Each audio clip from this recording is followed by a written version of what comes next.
Piscogavialis jugaliperforatus is an extinct crocodilian which lived several million years ago. With a length of over 7.5 meters, it was larger than any modern crocodilian. However, it had the slender, elongated snout of a piscivore, a specialized fish eater. The closest living relative of Piscogavialis is the Indian gavial, also called the gharial. Another piscivore, the gharial, is the most specialized modern crocodilian. While it is restricted to rivers within the Indian subcontinent, the modern gavial possesses salt glands, which indicate its ancestors once inhabited marine environments. Piscogavialis jugaliperforatus exemplified this lost crocodilian ecology, hunting along the coast of western South America. Its fossils were first found in the Pisco Basin of what is now Peru. Indeed, Piscogavialis means gavial from Pisco. However, in a roundabout way, it also means bird gavial. The Pisco Basin is named after the nearby city of Pisco, whose name in turn originates from the Quechua word for bird, in reference to the numerous birds encountered along the coast when the region was conquered by the Incan Empire. Fragmentary crocodilian fossils found in northern Chile have also been attributed to Piscogavialis. The marine gavial was extremely successful, first appearing during the early Miocene 19 million years ago, and lasting until at least the early Pliocene 5 million years ago. In Peru, its range is recorded in the Chalacte Formation and the younger, overlying Pisco Formation. During this time, sea levels were higher, flooding the coastal lowlands, while the highlands formed a protective bay. This marine transgression resulted in vast shallow seas filled with abundant prey, encircled by islands and the shoreline. Piscogavialis shared the Peruvian coast with a number of different animals, including the swan-necked seal Archophoca, giant banded penguins, and the semi-aquatic ground sloth Thalas ocnus. As the water sloths were herbivores, they would have had little conflict with the fish-eating Piscogavialis. The Peruvian gavial also lived alongside an exceptional number of whales. These included filter feeders such as the small Piscobalina, the squid-hunting beaked whale Nino xiphias, and the bizarre, mollusk-eating Odobenocetops, notable for its asymmetrical tusk. Despite Piscogavialis being larger than any of its modern relatives, this marine reptile was still powerless against the most fearsome of the marine mammals of the Miocene Pacific Ocean, the extinct sperm whale Leviathan.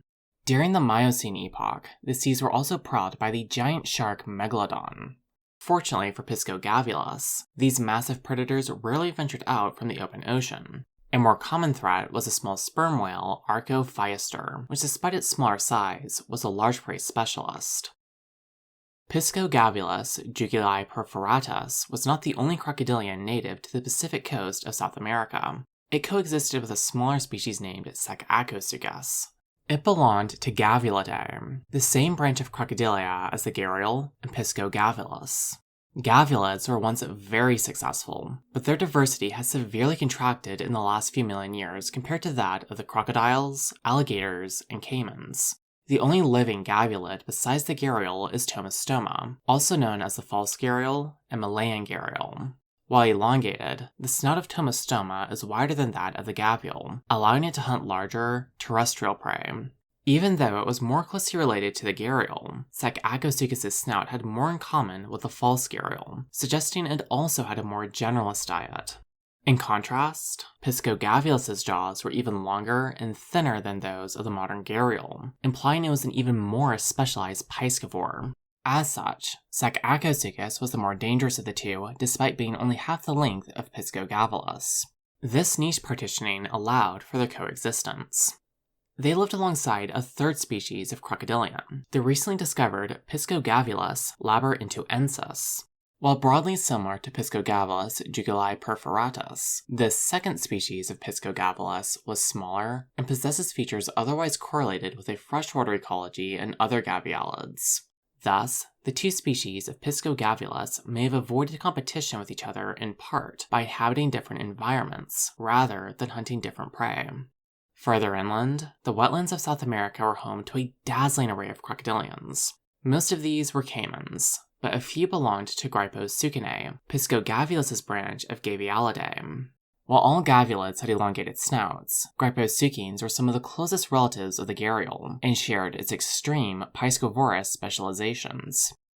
The ancestors of the Indian gavials and the South American Gryposuchines appear to have originated along the coast of Africa, with Gryposuchinae first arriving in the Americas via the Caribbean. From here, Piscogavialis spread west to the Pacific coast, since Panama was not yet connected to South America, though it was close enough that it was colonized by the fellow Gryposuchine Datagavialis.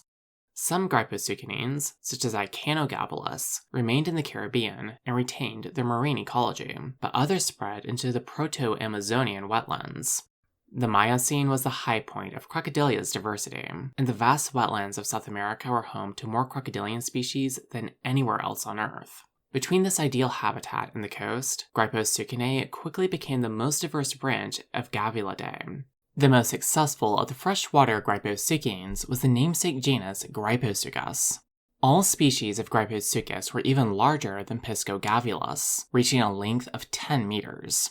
Piscogavialis' neighbor Sacacosuchus arrived in South America separately, as did an older, as of yet unnamed gavilid from the Peruvian Eocene epoch. The continent was also home to Caractosuchus and Brazillosuchus, both of whom may have been gavialids related to Tomastoma, or crocodiles who converged upon slender, gavialid-like snouts.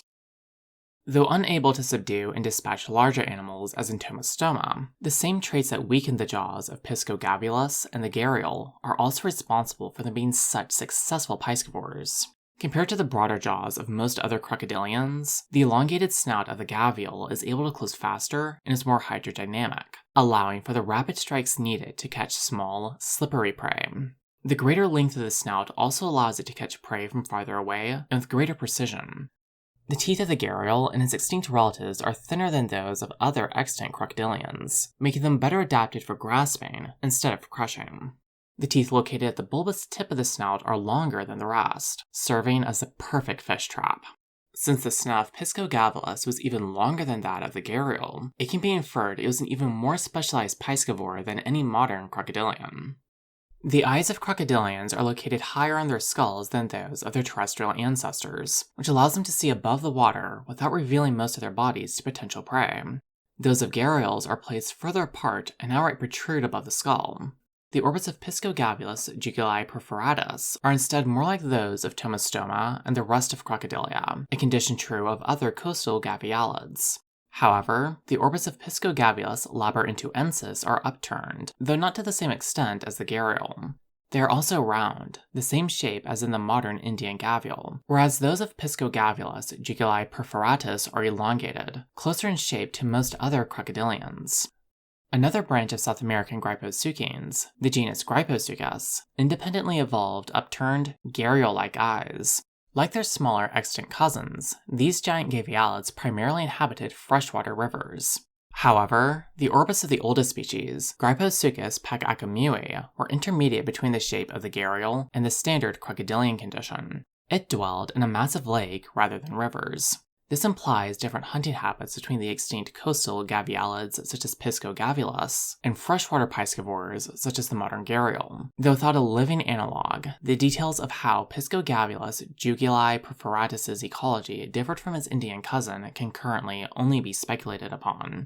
Also as in the gharial, the snout of Piscogavialis labyrinthensis had an abrupt transition to the rest of the skull, while it is more gradual in Piscogavialis jugaliperforatus. A gradual snout-skull transition is another trait correlated with coastal species, with the underlying reasons once again being unclear. It is these convergent traits with the gharial and other freshwater gavialids that suggest Piscogavialis labyrinthensis may have lived further inland than Piscogavialis jugaliperforatus. That said, terrestrial fossils are exceedingly rare in the marine Pisco Basin, and the few that have been found are in much worse condition than the two Piscogavialis labyrinthensis specimens. Combined with how its gharial-like traits are less pronounced than in Gryposuchus, it may be that it inhabited transitional, brackish water rather than freshwater rivers. In contrast to their skulls, there are no distinctive postcranial adaptations in marine gavialids. Thus, it can be inferred that like the modern gharial, the Peruvian gavial was an ambush predator, lying in wait and then snapping at fish that swam too close. Ectothermic predators such as crocodilians lack the endurance to chase their prey for long. The interior of Piscogavialis bones have similar growth rings as in other crocodilians, indicating it had a similar low growth rate and thus low metabolism. The role of pursuit predator was instead filled by mammals, such as dolphins and diminutive whales. Though it had little to no impact on its ecology, Piscogavilis' nares, the opening for its nostrils, was heart-shaped, a feature also present in its larger relative Gryposuchus.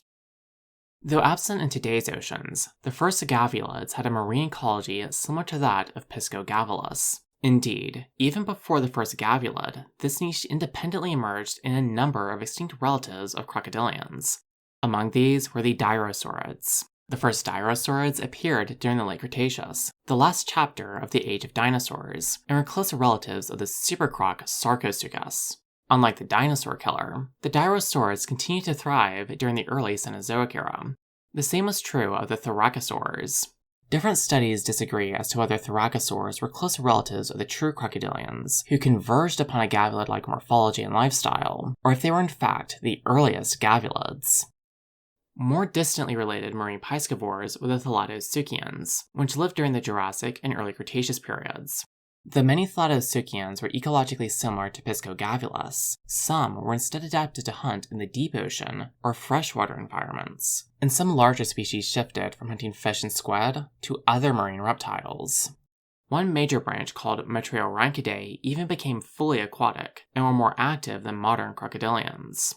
Reptiles converged upon the niche of Piscogavilis even before Crocodilia's ancestors took to the water. During the late Triassic period, the role of semi-aquatic predator was held by the phytosaurs. Though they predominantly hunted in freshwater environments, the marine phytosaur Mystriosuchus had a slender snout very similar to that of the gharial. Before them, the niche was held by the Tromatosaurids, large testimospondyl amphibians which thrived along the early Triassic coast during the beginning of the Age of Reptiles. Reptiles and a few amphibians held niches similar to Piscogavilis almost continuously over the last 250 million years, and Piscogavilis itself lived during the peak of Crocodilia's diversity. However, it was also one of the last of these marine fish eaters. The exact point it went extinct is unclear, as there is an unconformity, or gap, in the Pisco Formation. 4.5 million years ago, the sedimentation rates were altered in the region by uplift from the Andes Mountains and changing sea levels. Sedimentation resumed in the region at 2.5 million years ago, by which time both Piscogavilis and the Smarsac Acosuchus were gone. This is when the cycle of ice ages had begun. Though temperatures dropped across the globe, the changes were not even, and the introduction of the cooling winds of the Humboldt Current meant that temperatures along the coast of Peru and Chile fell drastically compared to other tropical regions. While these waters remain highly biologically productive even today, they are too cold to support reptiles as large as crocodilians. Besides being responsible for the disruption and fossilization, environmental changes from the uplift of the Andes Mountains also contributed to the demise of Piscogavilis, particularly the less coastal Piscogavilis labyrinthuensis. They drastically changed the flow, and thus shape, of the once vast South American wetlands, creating the Amazon River, but driving most of the once diverse crocodilians of the continent, including the freshwater Gryposuchians, extinct. Only a few species of caimans survived. Due to the sheer amount of ice contained in the glaciers, sea levels dropped during the ice ages, shrinking the shallow waters marine crocodilians such as Piscogavilis relied on. This drastic reduction in shallow marine habitat didn't just affect crocodilians. The Pliocene epoch saw major extinctions among marine megafauna, with many of Piscogavilis' mammalian neighbors disappearing alongside it. Even the coastline was less hospitable, as the climate became more arid. While Piscogavilis' habitat was particularly hard hit by the changing climate, most of the other marine piscivorous crocodilians also perished. The only species that managed to persist after the beginning of the Ice Ages was the small Gryposuchian Icanogavilis papuensis, which survived into the late Pleistocene in Papua New Guinea, and is the sole member of Gryposuchinae that has been found outside of South America. More generalized marine gavialids, such as Tyotomaphemia, could also be found in Asia, but only freshwater members of the clade survived into the modern day, and far fewer than among the rest of the crocodilian subclades. The prolific crocodile genus Crocodilus has since expanded into the Americas, diversifying into 4 species there. One of these, the American crocodile, is marine, though the cool seas of Piscogavilis' former home mean that this species does not venture further than the northern tip of Peru. Though it was unable to adapt to the changing climate, Piscogavilis successfully hunted along the South American coast for nearly 15 million years. Additionally, this marine fish eater provides yet another example of the often underestimated diversity and evolutionary malleability of Crocodilia. Thank you for watching, and a thank you to my supporters on Patreon who chose the subject of this video. If you enjoyed it, please remember to hit the like button, and consider subscribing if you'd like to see more. If you'd like to support this channel more directly, you can join my Patreon, where you'll have access to polls to select the topics of future videos. Finally, be sure to have a great day.